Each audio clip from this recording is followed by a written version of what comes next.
Сәлеметсіздер ме, достар? Қазақ тілі сабағына қош келдіңіздер. Здравствуйте, дорогие друзья! Добро пожаловать на урок казахского языка. И на этом уроке мы изучим қазақ әліпбиі, қазақ тілінің төл дыбыстарының дыбысталуы, дауысты дыбыстар, казахский алфавит, произношение специфических звуков в казахском языке, гласные. Казахский алфавит состоит из 42 букв, 15 гласных и 25 согласных, и мягкого и твердого знака. 5 гласных и 4 согласных не имеют аналогов в русском языке. Их называют специфическими звуками. Итак, приступим к изучению казахского алфавита. Звуки казахского языка делятся на две основные группы. Они гласные и согласные. Знание классификации звуков необходимо при присоединении аффиксов к слову, чтобы определить нужный фонетический вариант аффикса. Это мы будем изучать на следующем уроке.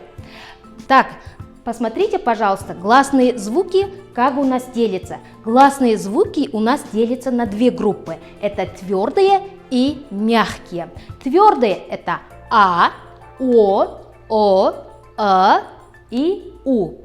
Следующие мягкие – это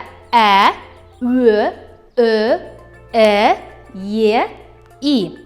Обратите внимание, гласные У и И бывают твердыми, иногда мягкими. Специфические для казахского языка гласные звуки – это у нас О,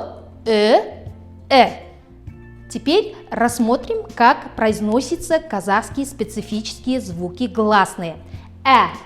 При произношении этого звука кончик языка прижимается к нижним зубам, язык продвигается вперед, спинка языка приподнимается. Звук схож с английским звуком Например, map, plan. Если звук встречается в начале слова, произносится так. Әже, әзіл, әдемі. Если в середине слова дәм, сәт, дәрігер, жәрдем. Этот звук в конце слова не встречается. Следующий гласный звук Ө. Мягкий, губной. При произнесении данного звука губы сильно вытягиваются вперед, язык продвигается вперед. Например, в начале слова посмотрим. Өте, өмір, өтірік, өлшем. В середине слова сөз, көше, бөлім, сөйлем. А в конце слова звук не встречается. Следующий гласный звук О. Твердый, губной, произносится кратко и приобретает звучание между О и У. При произнесении данного звука губы вытягиваются вперед и слегка округляются, язык отодвигается назад. В начале слова он, ол, озон, ошак. В середине слова сұлу, монда, тормоз, сохбат. В конце слова О не встречается. Следующий звук мягкий, губной. При произношении данного звука губы вытягиваются вперед и слегка округляются. Язык слегка продвигается вперед. Например, в начале слова өн, үлкен, өстел, үміт. В середине слова күн, жүру, сүзбе, шүмек.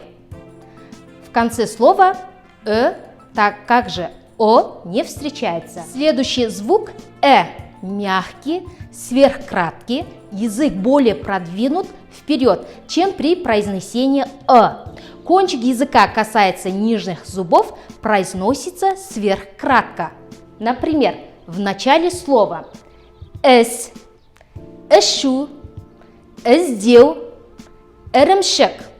В середине слова тіс, мінез, жігіт, күміс. А в конце слова кісі, сүлгі, негізгі, кезекші. Осымен бүгінгі сабағымыз аяқталды. Келесі көріскенше сау болыңыздар.